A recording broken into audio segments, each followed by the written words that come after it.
महाराज बधाई हो, महाराज की जय हो। युद्ध नहीं हुआ, लौट गए शत्रु। वैसे हमारी तैयारी पूरी थी। 4 अक्षौहिणी सेनाएं थीं, 10 सहस्त्र अश्व, लगभग इतने ही हाथी। कोई कसर न थी। युद्ध होता भी तो नतीजा यही होता।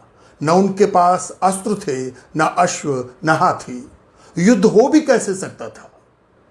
आप सबको राजशेखर त्रिपाठी का वीकेंड प्रणाम। इस बार दास मलूका मेरे सपने में आए तो अयोध्या में राम की पैड़ी पर दिखे।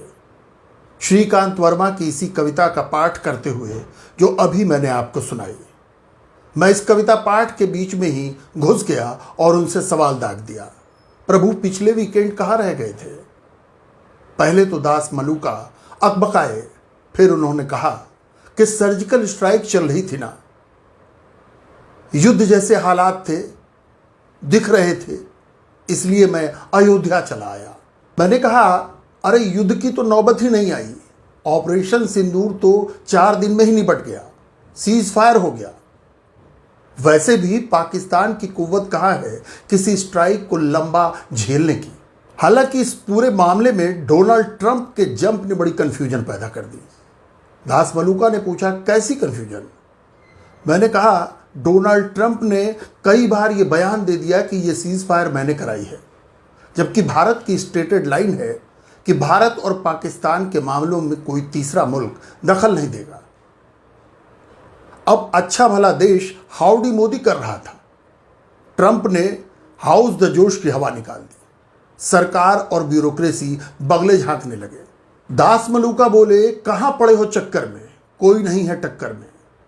अरे ट्रंप की ऊल जलूल हरकतों से तो अमेरिकी स्टेब्लिशमेंट ही परेशान है। भला ऐसे में उसके फ्रेंड मोदी की क्या विसात। अब असली खेल, असली कहानी तो दूसरे कैरेक्टर की है। मैंने पूछा, वो कौन। तो बोले, शशि थरूर। शशि थरूर कांग्रेस के सांसद हैं और बीजेपी की सरकार उन्हें ऑपरेशन सिंदूर को जस्टिफाई करने के लिए सांसदों के डेलीगेशन में विदेश भेज रही है। मजे की बात यह है कि शशि थरूर इसके लिए राजी भी हो गए हैं, पार्टी की मर्जी के बगैर। अब कांग्रेस की मजबूरी यह है कि उससे न उगलते बन रहा है न निगलते, क्योंकि शशि थरूर ने यह कह दिया है कि राष्ट्रहित उनके लिए पार्टी हित से ऊपर है। मैंने पूछा, दास मलूका, इस पूरे कंट्रोवर्सी की असल कहानी क्या है। तो दास मलूका बोले, देखो, अपने ब्रिलियंट लोगों को गंवाना कांग्रेस से बेहतर कोई नहीं जानता, और टपके हुए लोगों को लपकना बीजेपी से बेहतर। हिमंता बिस्व शर्मा से लेकर ज्योतिरादित्य सिंधिया तक, और ज्योतिरादित्य सिंधिया से लेकर जितिन प्रसाद तक एक लंबा सिलसिला है। अब शशि थरूर की कहानी भी कुछ इसी दिशा में जाती हुई नजर आ रही है। मैंने कहा, लेकिन शशि थरूर तो 4 बार के कांग्रेस के सांसद रहे हैं, अब भी वो खुद को पार्टी का सिपाही मानते हैं। तो दास मलूका छूटते ही बोले, अरे तो सिपाही ही रहे ना, वो तो कमांडर बनने की कोशिश करने लगे, पार्टी अध्यक्ष का चुनाव लड़ गए। मैंने पूछा, तो अब आगे होगा क्या दास मलूका। दास मलूका छूटते ही बोले, अरे शशि थरूर हाशिए पर तो थे ही। अधीर रंजन चौधरी की जगह उनको लोकसभा में नेता प्रतिपक्ष बनाया जाना चाहिए था, नहीं बनाया गया। ऑल पार्टी डेलीगेशन में उनका प्रोफाइल देखते हुए पार्टी को खुद उनका नाम प्रस्तावित करना चाहिए था, नहीं किया गया। उनकी जगह 4 दूसरे नाम भेजे गए, और जब सरकार ने खुद शशि थरूर का नाम शामिल कर लिया तो पार्टी ने बाकायदा प्रेस कॉन्फ्रेंस कर ये इशारों में बताने की कोशिश की कि शशि थरूर उसके अधिकृत उम्मीदवार नहीं है।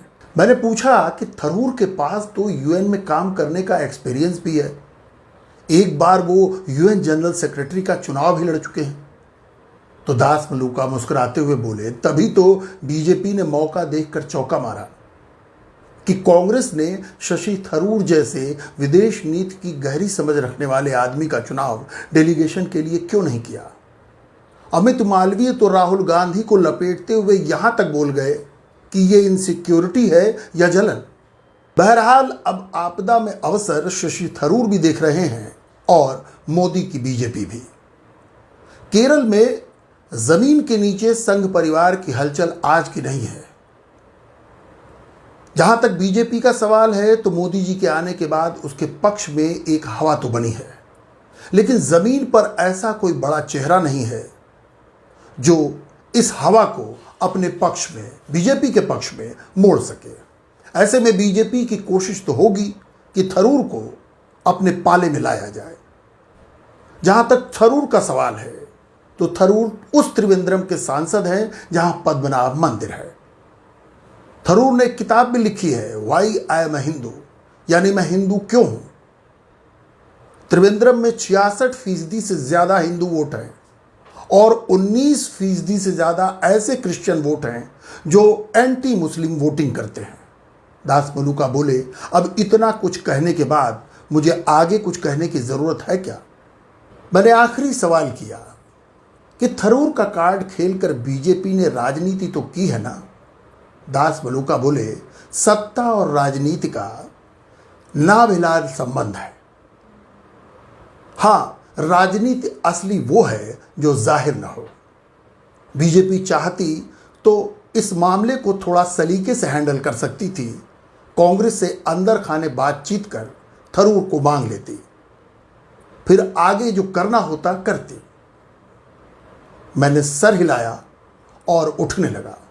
दास मलूका बोले, अरे जाते कहां हो, श्रीकांत वर्मा की इस कविता की आखिरी लाइनें तो सुनते जाओ। कौशल अधिक दिन नहीं टिक सकता, कौशल में विचारों की कमी है। ये श्रीकांत वर्मा भी कांग्रेस के महासचिव थे और राज्यसभा सदस्य रहे। तो कैसी लगी इस वीकेंड की ये प्रस्तुति, ये पेशकश? अपनी राय से हमें जरूर अवगत कराइएगा। नमस्कार।